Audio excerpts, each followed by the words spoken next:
在台湾推动英语教育超过70年的空中英语教室创办人彭蒙辉，在今年8月过身。今仔日空中英语教室甲民间团体是做伙来举办纪念音乐会。咱的副总统萧美琴甲前总统蔡英文拢有来，也来萧美琴也现场来颁发褒扬令，要予这位受人尊敬的老师。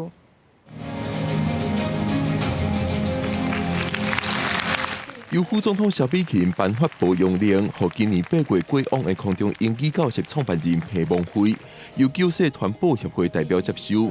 空中英语教室甲民间团体20举办彭蒙辉纪念音乐会。副总统萧美琴、前总统蔡英文有到位感念彭蒙辉的贡献，运用多元传播媒体，张推数位学习网络。 彭蒙辉在美国西雅图出世，1951年来台湾，就选去花莲的偏僻地区服务当地人。伊也创立空中英语教室，在广播节目教英语，佮推出英语杂志。前总统蔡英文表示，真侪台湾人学英语的过程当中，拢捌是彭蒙辉的学生。许多台湾人在学习英语的路上，都有彭蒙辉老师的陪伴。他也传递福音，关怀弱势，为台湾社会 带来温暖。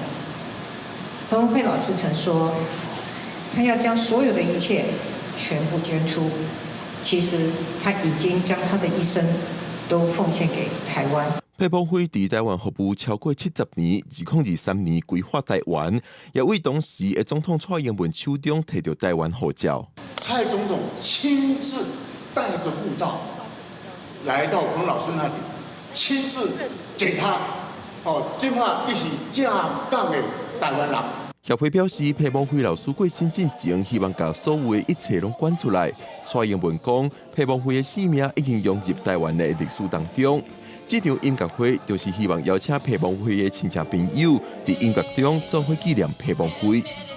记者郭林玉凯台北报道。